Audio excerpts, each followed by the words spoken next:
Good morning students. I am Vijendra Kumar from Rural Public School. English में बहुत सी चीज़ें ऐसी आती हैं जो टेंस के बगैर नहीं चलती, तो आज हम टेंस के बारे में डिस्कस करेंगे। तो सबसे पहले जो टेंस है उसकी डेफिनेशन आती है। डेफिनेशन हम लिखेंगे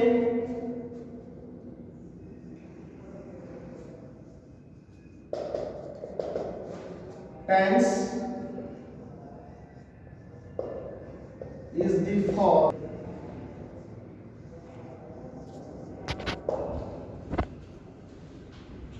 the verb of a verb which shows the time of an action and its degree completeness। Hindi में अगर हम इसकी बात करें तो हिंदी में होगा क्रिया का वह रूप जो किसी क्रिया के समय के बारे में तथा उसकी पूर्णता डिग्री के बारे में बताता है, उसे हम क्या कहेंगे? टेंस कहेंगे। This is the definition of the tense. There are three types of tenses.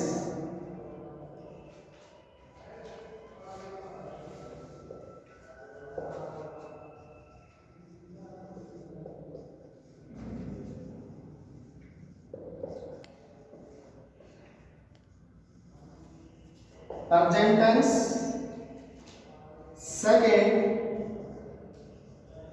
past tense, and third future tense. इसी प्रकार अगर हम बात करें प्रेजेंट टेंस की, तो प्रेजेंट टेंस को भी हमने चार भागों में डिवाइड किया गया है। फर्स्ट आता है आपका प्रेजेंट इंडेफिनिट टेंस,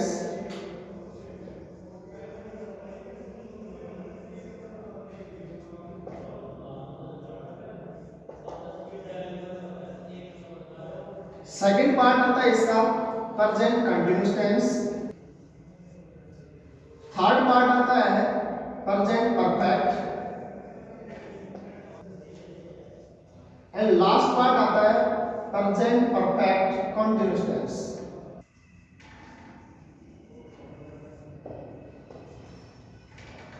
इसी प्रकार अगर हम पास्ट की बात करें तो पास्ट को भी हम चार भागों में डिवाइड करेंगे। Past indefinite tense, past continuous tense, past perfect tense, past perfect continuous tense. इसी प्रकार फ्यूचर को भी हम चार पार्ट में डिवाइड करेंगे। First future indefinite tense, future continuous tense, future perfect tense and future perfect continuous tense.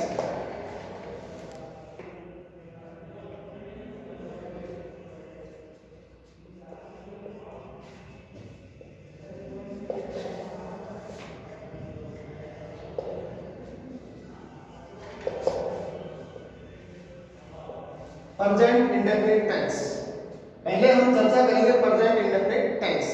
तो सबसे पहले हम प्रेजेंट इंडेफिनिट टेंस की डेफिनेशन देखेंगे। Write down.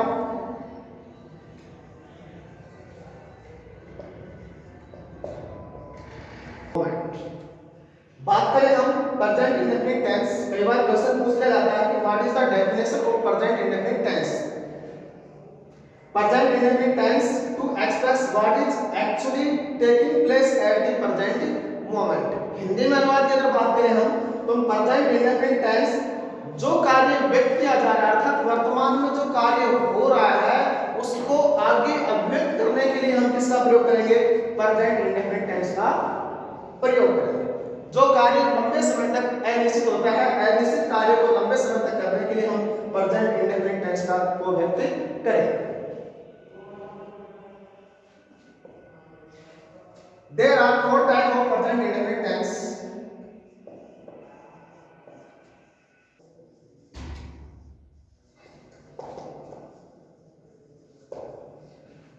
Present indefinite tense को भी हमने कितने भागों में बांटा है? चार भागों में बांटा है। सबसे पहले हम इसकी आइडेंटिफिकेशन की बात कर लेते हैं। तो इसकी पहचान में क्या आएगी? यदि हिंदी वाले वाक्यों के अंत में क्या है? ता है, ती है, ते है इत्यादि अगर ये आते हैं तो उससे हम पहचान जाएंगे कि हमारा कौन सा टेंस है? प्रेजेंट इंडेफिनिट टेंस है। जैसे वह जाता है, वह खाता है, वह पीता है, वह नहाता है, वह धोता है, वह रोता है, वह चिल्लाता है। समझे ना? इसके लास्ट में क्या आ रहा है? ता है, ती है, ते है। ये यदि आते हैं तो हम पहचान जाते हैं कि हमारा कौन सा टेंस जा रहा है? प्रेजेंट इंडेफिनिट टेंस जा रहा है। इसको हमने कितने भागों में डिवाइड किया है? प्रेजेंट इंडेफिनिट को हमने 4 भागों में डिवाइड किया गया है। सबसे पहला आता है आपका एफर्मेटिव सेंटेंस। एफर्मेटिव सेंटेंस होता है जिसको हम साधारण वाक्य बोलते हैं। इसमें कहीं भी वक्ता के द्वारा जो बात कही जा रही है वो बिल्कुल सिंपल होती है, ना तो उसमें कोई नेगेटिव होता है ना कोई इंटरोगेटिव होता है, वो अपना बनता है एफर्मेटिव सेंटेंस। सेकंड आता है नेगेटिव सेंटेंस। इसके अंदर वक्ता के द्वारा जो बातें की जाती है उसमें नेगेटिव वर्ड्स होते हैं। जैसे हम हिंदी में बात करें ना, नहीं, इंग्लिश की बात करें नो, नेवर एक्सेट्रा, ये सारे अपने आते हैं नेगेटिव सेंटेंस में। थर्ड पार्ट इसका बनता है नेगेटिव इंटरोगेटिव।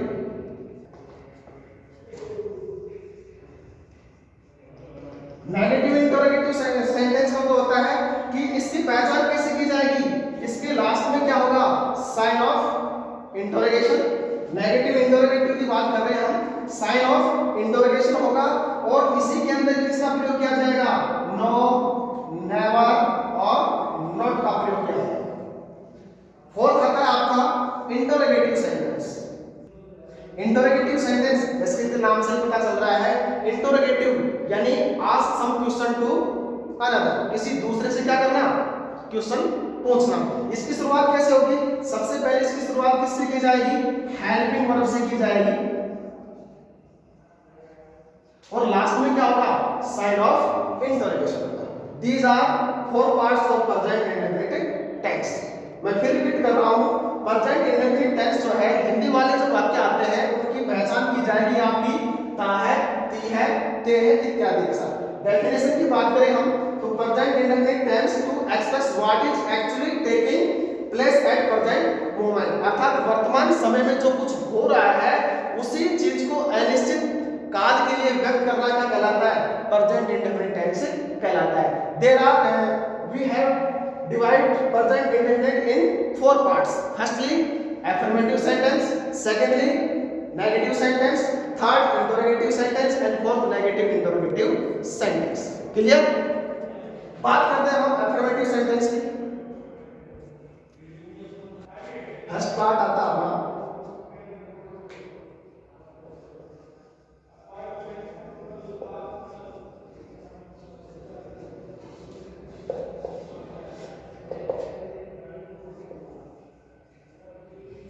फर्स्ट पार्ट, इसमें आता है अपना एफर्मेटिव सेंटेंस।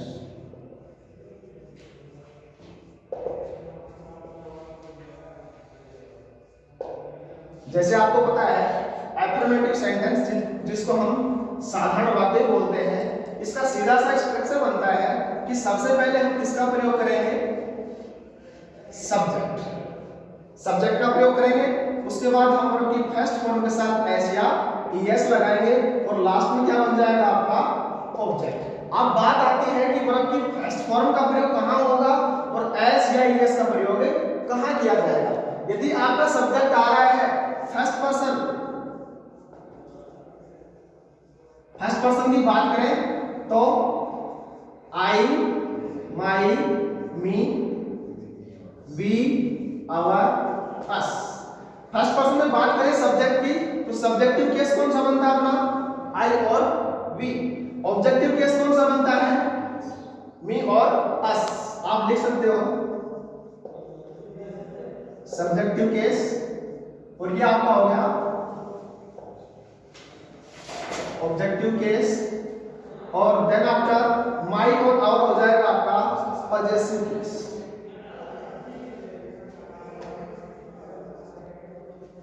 सेकंड पर्सन आपका आता है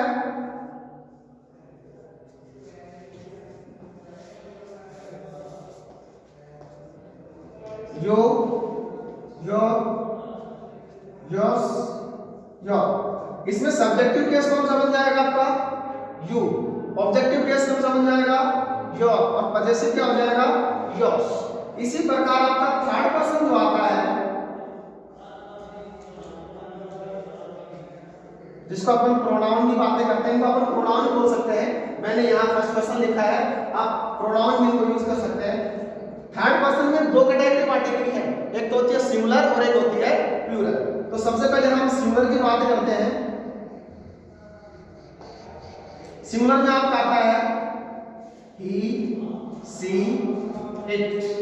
Name of one person, one thing and one place. अगर बात करें हम सिंगुलर की, थर्ड पर्सन में singular he, she, it. Name of one person, one thing, one place. That is called singular noun. बात करें हम प्लूरल की, प्लूरल में आपका आ जाएगा they, their, them and two or more person, persons, things and places. बात करें हम प्लूरल की, प्लूरल में क्या होगा? दे होगा, देर होगा, देम होगा. दो या दो से ज्यादा व्यक्ति होंगे, वस्तु होंगी या फिर कोई स्थान होगा. वहां पर हम किसका प्रयोग करेंगे? अपना क्या आ जाएगा? Third person. अब बात आती है किसकी? एस या ईएस की और वर्ब की फर्स्ट फॉर्म की. तो सबसे पहला फर्स्ट पर्सन, ध्यान से सुनना, first person, second person, third person plural. क्या बताया मैंने? फर्स्ट पर्सन कौन कौन सा है? I, my, me, we, our, us. Subjective case की बात कर रहा हूं मैं. सब्जेक्टिव केस आपका आता है आई और वी.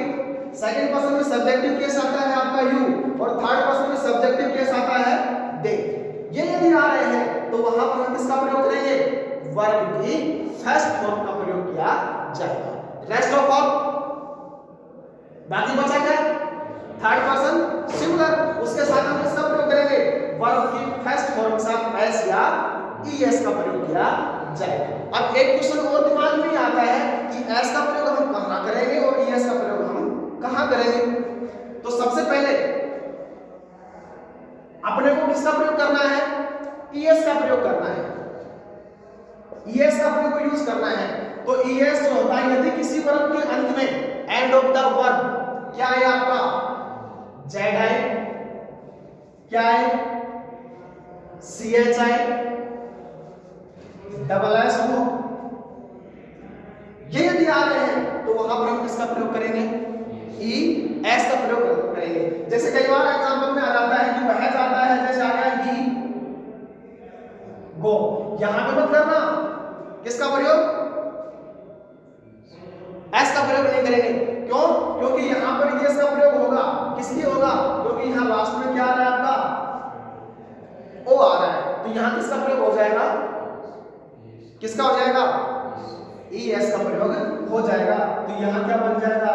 He goes. क्लियर? इसी प्रकार बाकी जो बच गया, बाकी जो इन वर्डों को छोड़ के अगर कोई वर्ड आ रहा है, वर्ब के अंत में अगर आ रहा है तो वहां पर हम किसका प्रयोग कर देंगे? एस का. फॉर एग्जांपल जैसे आ गया ही प्ले, सॉरी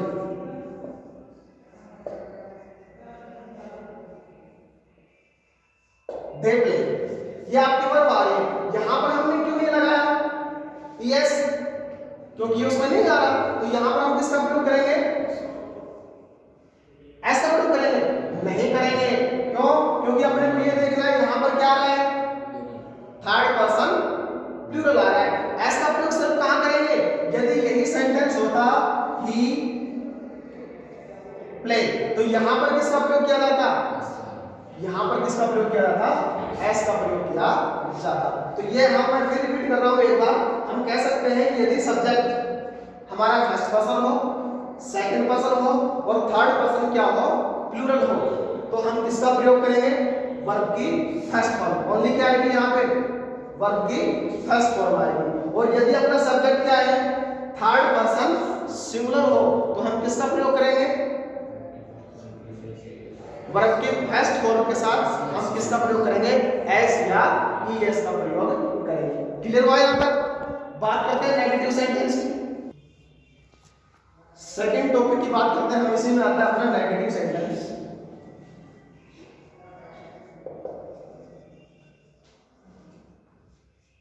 जैसे इसके नाम से पता चलता है, हम इसमें इंग्लिश में क्या आएगा आपका? क्या आता है? जैसे हम करते हैं नो, नेवर, हम प्रयोग करते हैं तो ये अपने किस में आते हैं, नेगेटिव सेंटेंस में माने जाते हैं। बात करें इसके स्ट्रक्चर की तो सबसे पहले हम क्या लेते हैं, सब्जेक्ट। बात वही है, सब्जेक्ट क्या हो यहाँ पे अपना first person, second person, third person. उसके बाद हम किसका प्रयोग करेंगे, हेल्पिंग वर्ब करेंगे। इसमें प्रयोग क्या हो जाएगा, डू और डज।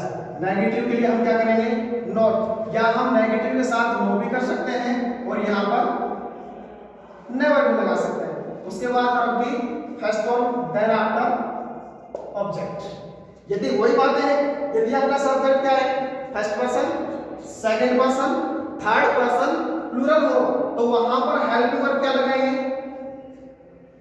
क्या लगाएंगे, डू। क्या लगाएंगे, डू। और रेस्ट ऑफ ऑल बाकी जो बच गया उसके साथ हम इसका प्रयोग कर देंगे, डज।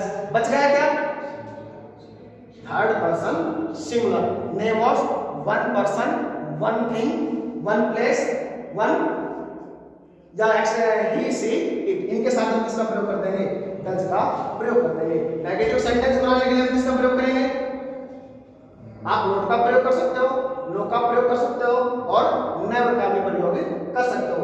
वर्ब की फर्स्ट फॉर्म लग जाएगी और लास्ट में क्या लग जाएगा, आपका ऑब्जेक्ट। जैसे वह क्रिकेट नहीं खेलता है, एग्जांपल की बात करें,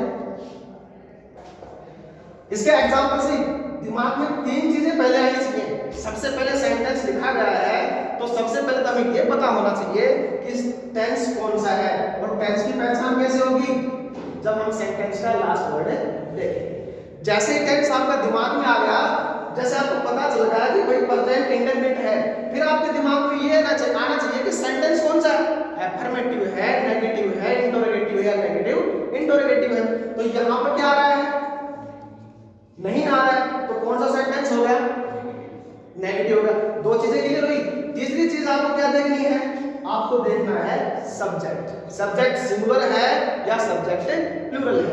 यदि सब्जेक्ट सिंगुलर है तो आपके दिमाग में तुरंत स्ट्रक्चर आ जाना चाहिए कि सिंगुलर के साथ हम किसका प्रयोग करेंगे, डज का प्रयोग करेंगे। प्लूरल के साथ हम किसका प्रयोग करेंगे, डू का प्रयोग करेंगे। नेगेटिव के लिए क्या लगा देंगे, नॉट। बात करें यहाँ, वह क्या है आपका, सब्जेक्ट आ रहा है, ऑब्जेक्ट कौन सा हो गया आपका, क्रिकेट हो गया।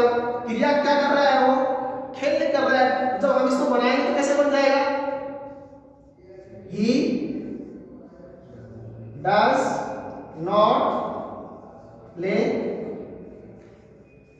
क्रिकेट। क्लियर, वही चीज यहाँ पे, यहाँ पर अपना थर्ड पर्सन सिंगुलर है तो हमने किसका प्रयोग किया, डज का। एक बार क्वेश्चन ये आता है कि कई बार क्वेश्चन ये पुट अप कर दिया जाता है कि सर हेल्पिंग वर्ब तो डू है, ठीक है, और डज है। क्वेश्चन ये अराइज होता है कि यहाँ ईएस इसके साथ क्यों लगा, इसके साथ हमने क्यों नहीं लगा। भाई अफर्मेटिव सेंटेंस में हमने वर्ब की फर्स्ट फॉर्म के साथ एस लगाया था, लगाया था ना। तो क्लियर क्या करेगा, यहाँ पर डू जो है वो किसको इंडिकेट करता है, प्लूरल को इंडिकेट करता है, और डज जो है किसको करेगा, सिंगुलर को। क्योंकि हेल्पिंग वर्ब अपनी कौन सी हो गई, प्रेजेंट इंडेफिनिट टेंस में हेल्पिंग वर्ब अपनी कौन सी हो गई, डू, ठीक है। और इसके साथ अगर यस लगा दिया तो वो किस में चली जाएगी, आपकी सिंगुलर में चली जाएगी। क्लियर है ना। थर्ड आता है आपका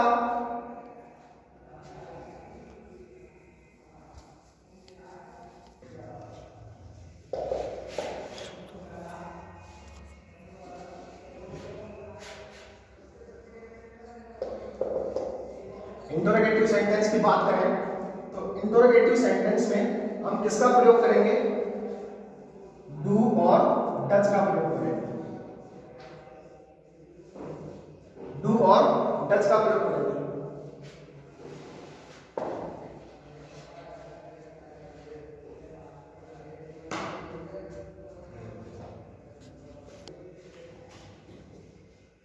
सेंटेंस की इसमें हम डू और डज का प्रयोग करते हैं।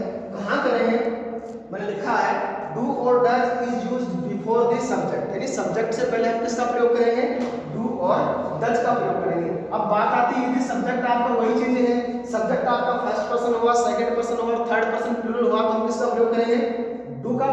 और यदि सब्जेक्ट आपका क्या हुआ, थर्ड पर्सन सिंगुलर हुआ, तो हम किसका प्रयोग करेंगे, डज का प्रयोग करेंगे। कहां करेंगे? सब्जेक्ट से पहले। और ठीक सब्जेक्ट के बाद क्या हो जाएगा? सब्जेक्ट के बाद आपकी क्या आ जाएगी? वर्ब की first form. Clear? And of the sentence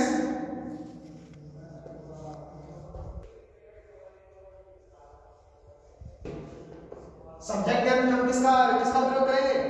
sign of interrogation. बात की जाए कोई सेंटेंस आपके पास आ जाए, जैसे एग्जांपल आ गया है, एग्जांपल दे रहा हूं मैं, डू टी और कॉफी।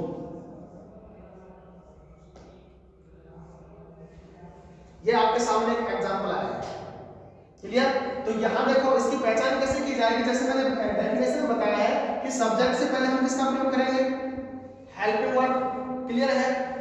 बात अलग है कि सब्जेक्ट अगर प्लूरल आ रहा है तो हम किसका प्रयोग करेंगे? डू का, और सिंगुलर आया तो हम किसका प्रयोग करेंगे? डज का। तो यहाँ पर सब्जेक्ट क्या है? यू। सेकंड पर्सन है, प्लूरल है, तो हम किसका प्रयोग करेंगे? डू का। और लास्ट में क्या है आपका? Sign of interrogation. तो ये पहचानने का एक स्ट्रक्चर बन जाएगा कि यदि किसी सेंटेंस की शुरुआत हेल्पिंग वर्ब से होती है और अंत में क्या आ रहा है आपका? Sign of interrogation, that is called interrogative sentence. उसको अपन क्या बोलेंगे? इंटरोगेटिव सेंटेंस बोला जाएगा। स्ट्रक्चर की बात करें तो अपन स्ट्रक्चर इसका लिख सकते हैं। स्ट्रक्चर की बात करें तो स्ट्रक्चर भी इसका दो तरीके से बनता है। सबसे पहले तो हेल्पिंग वर्ब से बनता है। हेल्पिंग वर्ब आपकी कौन सी आती है? डू और डज। उसके बाद आपका सब्जेक्ट हो जाएगा, उसके बाद आपकी वर्ब की फर्स्ट फॉर्म हो जाएगी, ऑब्जेक्ट हो जाएगा, then after sign of interrogation. एक डब्ल्यूएच वर्ड और होता है। कौन सा होता है? WH word. डब्ल्यूएच वर्ड कौन कौन से होते हैं?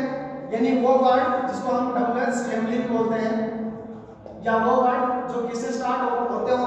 डब्ल्यू एच से स्टार्ट होते हो। जैसे आपका आ गया व्हेन, आ गया वेयर, आ गया हाउ, आ गया एक्सेट्रा। ये यदि आ रहे हैं तो उसको हम डब्ल्यूएच वर्ड्स भी बोल देते हैं और डब्ल्यूएच फैमिली बोल देते हैं। ये यदि आ रहे हैं तो सबसे पहले हम किसका प्रयोग करेंगे? WH word. उसके बाद क्या हो जाएगी? हेल्पिंग वर्ब आ जाएगी। उसके बाद then after subject, then our first object and end of the sentence sign of interrogation. This is the interrogative sentence structure. Clear? है आपका नेगेटिव इंटरोगेटिव सेंटेंस।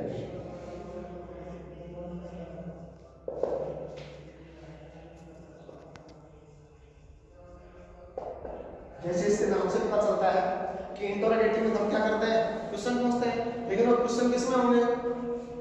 नेगेटिव होंगे। तो इसमें किसका प्रयोग किया जाएगा?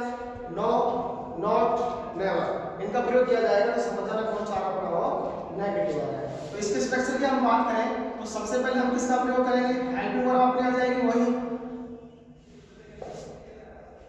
कौन सी हेल्पिंग वर्ब होती है? डू और डज होती है।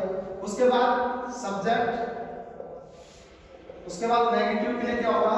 नॉट, और फर्स्ट ऑब्जेक्ट, और लास्ट में क्या हो जाएगा? Sign of interrogation. इसी प्रकार दूसरी जो बनती है वो डब्ल्यूएच वर्ड या WH family.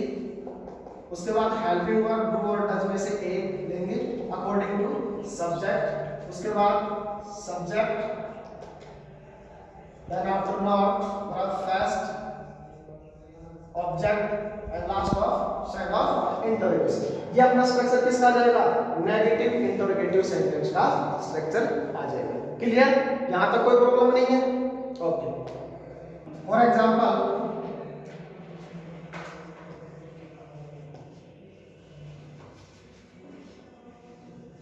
why does my father go to office? Sign of interrogation. Clear? तो यहां पर आपका देखना, यहां पर डब्ल्यूएच वर्ड आ रहा है, हेल्पिंग वर्ब आ रही है। हेल्पिंग वर्ब किसके अनुसार आ रही है? माय फादर के अनुसार। उसके बाद ये हमने बनाया है इंटरोगेटिव। बात करें नेगेटिव इसकी कैसे बनाएंगे तो नोट कहां पे लगेगा? सब्जेक्ट के बाद क्या लग जाएगा? Not go to office. Last में क्या हो जाएगा, साइन ऑफ इंटरोगेशन। इसको हम इंटरोगेटिव बनाएंगे तो यहाँ पर क्या कर देंगे, नॉट को हटा देंगे, और यहाँ पर नेगेटिव बनाया है तो क्या लगा देंगे, नॉट लगा देंगे। ठीक है, ये थे अपना प्रेजेंट इंडेफिनिट टेंस के 4 पार्ट में डिवाइड किया गया था। बाकी का जो पार्ट रहेगा वो हम अपनी अगली वीडियो में डालेंगे।